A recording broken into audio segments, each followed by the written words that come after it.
A folk tale with a life lesson. Long ago, in a small village tucked quietly at the foot of distant mountains, there stood a poor wooden house. Every night, while other homes went dark early, this one stayed lit. Not brightly. Not warmly. Just a single, fragile oil lamp, flickering gently in the wind. People often wondered how a family so poor could afford to keep a lamp burning night after night. Years later, the village would finally understand, because what was being lit inside that house was not just a flame, but a future. The family had 3 people. The father, Thomas Miller, worked as a woodcutter. His hands were rough, his back bent from years of hard labor. The mother, Mary Miller, earned a few coins by mending clothes for others. And their son, Ethan, was thin and quiet, with eyes full of curiosity and hope. They were poor. Some nights, their meal was nothing more than thin porridge. In winter, cold air slipped easily through the cracks in their wooden walls. Yet every evening, as the sun disappeared behind the hills, Thomas would light the oil lamp and place it in the center of the room. Ethan would sit beside it, studying letters written on worn pieces of paper.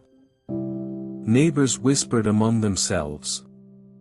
They said it was foolish to educate a poor child. They said oil was expensive and books could not fill an empty stomach. Thomas never argued. He simply kept lighting the lamp. One stormy night, strong winds shook the house, and the oil in the lamp was running low. Ethan looked at the flickering flame and spoke softly, telling his father they should turn it off and save the oil. He said he could study another day. Thomas shook his head. He told his son that they might lack food and comfort, but they would never lack light for his mind. Then he told Ethan a story from his own childhood. When Thomas was young, he had wanted to learn, but his parents believed education was only for the rich. He grew up unable to read, spending his entire life doing hard labor. Thomas told Ethan that he could not give him wealth, but he could give him the lamp and the chance he himself had never had. As Ethan listened, tears quietly fell onto his notebook.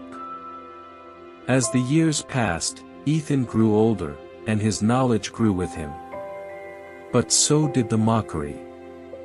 Other children laughed at him and asked what the point of studying was, saying he would end up cutting wood just like his father. Some days, Ethan felt exhausted and full of doubt.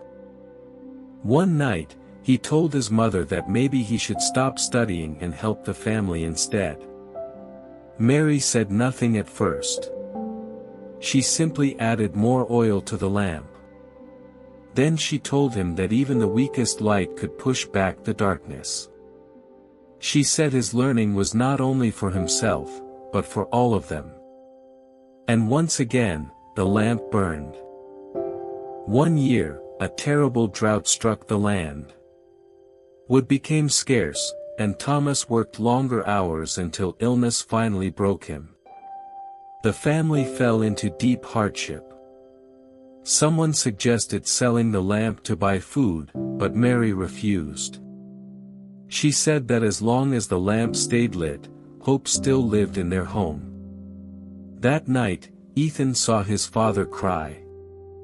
Not from physical pain, but from fear that his son's education would come to an end. Soon after, the county announced an examination. They were searching for someone who could read and write to work as a clerk. Ethan applied. On the day of the test, he wore no fine clothes and carried no money or connections.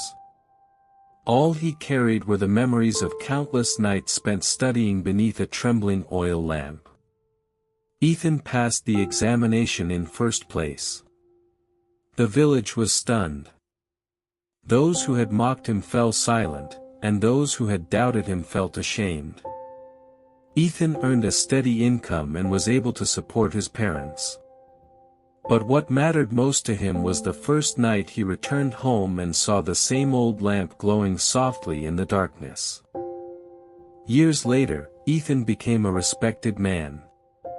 Yet in his comfortable home, he kept the old oil lamp displayed in a special place. Whenever someone asked him why, Ethan would smile and say that the lamp had built his life. And the village learned a quiet truth. Not all light shines brightly, but the light protected through hardship burns the longest.